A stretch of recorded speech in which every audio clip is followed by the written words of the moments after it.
Hello mga kalabs! Kumusta po kayo?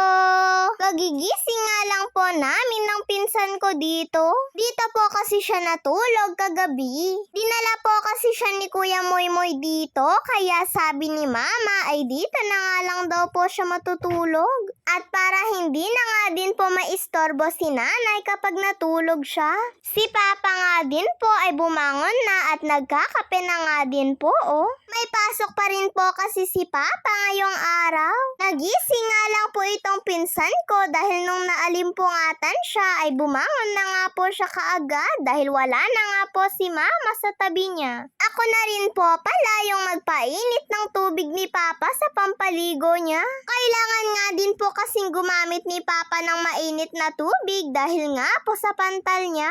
Kapag po kasi naliligo siya ng malamig ay mas lalo nga daw pong lumalabas yung pantal-pantal niya mga kalabs. Ayan nga at habang kumakain si Papa ay nagpapasubo pa nga po itong pinsan ko Tinuturo niya po kasi yung pagkain ni Papa at sinasabi niya nga po ay am-am. At pagkatapos nga pong kumain ni Papa at maligo, ayan at nakabihis na nga din po siya. At eto nga po mga kalabs at nagpapaalam na nga din po kaming dalawa ni Kuya kay Papa dahil papasok na nga din po siya sa trabaho. Nako mga kalabs at sobrang tangkad na nga po ni Kuya Halos mas matangkad na nga po siya kay Papa Pero baby pa nga din daw po siya ni Papa, sabi niya. Umorder din po pala si Mama ng palitaw ni Lola at natuwa nga po ako nung binigay na po sa amin ito ni Kuya. Sabi nga po ni Mama ay magmerienda na nga daw po kami ni Kuya. Nako mga kalabs, sobrang namiss ko nga po itong masarap na palitaw ni Lola. Yema po kasi yung palaman nito at sobrang sarap. Tamang-tama nga lang din po yung lambot nito mga kalabs. Maski nga din po si Kuya at Papa ay paborito nga din po nila ito. Eto nga po madalas yung ino-order ni Mama kay Lola. Kapag nga po umu-order si Mama ng palitaw kay Lola ay hindi na nga po siya nagpapalagay ng asukal. Dahil matamis na rin naman na po yung palaman nitong palitaw.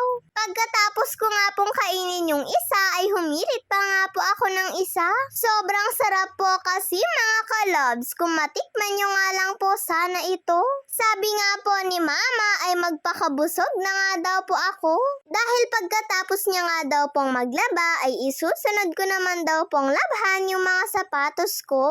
Para sakto, pagkaubos ko nito ay malakas na nga din daw po akong kumuskos ng mga dumi ng sapatos ko. Si Mama talaga nagawa pa akong bulahin. Pero sa totoo lang, last week ko pa nga po sana ito lalabhan, kaya lang ay hindi ko nga po nagawa. Hindi naman po ako weekly naglalaba ng mga sapatos ko. Siguro mga after 3 weeks, ganun po mga kalabs o yung sobrang dumi na po talaga. Tatlong pares pa man din po ito ng rubber shoes na napakadumi. Dumihin po kasi yung kulay ng mga rubber shoes ko Sabi ko nga po kay Mama sa susunod ay black na rubber shoes na nga lang po yung bilhin niya para sa akin. Para po kahit papaano ay hindi po masyadong makita yung dumi. Sa totoo nga lang ay hindi na po talaga naglalaba si Mama ng mga rubber shoes ko at ako na nga lang po yung gumagawa nito. Hindi daw po kasi ako matututo kapag si Mama pa daw po yung gagawa nito. Sobrang nakakangalay nga lang po sa balikat sa pagkukuskus. Pero wala naman po tayong magagawa. Kailangan nga po nating kuskusin ng kuskusin para po malinis. Tsaka medyo nasasanay na rin naman na po akong magkuskos mga kalabs. Ginamit ko na rin po pala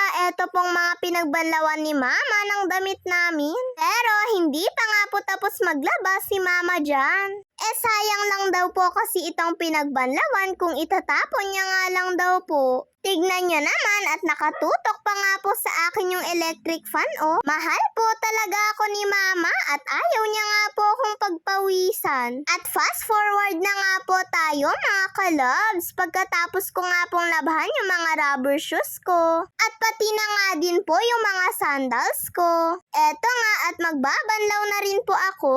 Mas mabilis na nga lang lang po ito dahil magbabanlaw na nga lang po. Yung pagkukuskus ko nga po kanina ay halos umabot nga po ako ng 1 oras. Medyo madami din po kasi itong mga nilabahan ko at hindi lang po kasi mga rubber shoes. Pati na nga din po yung mga iba kong tsinelas ay sinabay ko na nga din pong binrush. Para lahat nga ay malinis na nga po. Medyo gumaan na nga po ng konti yung balikat ko habang nagbabanlaw nga po ako dito. Mas mabilis na nga lang din po kasi itong gawin At nung nabanlawan ko na nga din po ito ng 2 beses, ayan, at magsasampay na nga din po tayo mga kalabs. Sa diipit na hanger ko na nga lang po ito isasampay. Para po mas siguradong tutulo yung tubig nito kaagad. Matibay naman po itong hanger na gamit ko at hindi rin naman po masyadong mabigat ito pong mga rubber shoes ko.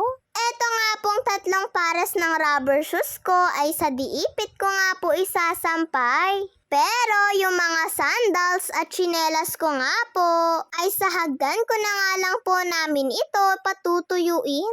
Yung sandal ko daw po kasi ay hindi nga daw po pwedeng mainitan, sabi ni mama. Liliit daw po kasi yun mga kalabs dahil goma nga lang po siya at papangit nga daw po yung itsura nun. Kaya iwasan ko nga daw pong maarawan yung mga sandals ko, sabi ni mama. Eto na nga din po pala yung panghuling rubber shoes ko na isasampay ko. Iniba nga lang po ni mama ng konti yung pagsampay ko dito pagkatapos ko. Tigta-3 sapatos na nga po yung ginawa ni mama sa isang diipit na hanger. Para daw po pantay lang yung bigat. At pagkatapos nga po ay patutuyuin ko na nga din po ito sa init. Sigurado nga po matutuyo ito kaagad dahil sobrang init naman po ngayong araw. God bless to all mga kalabs!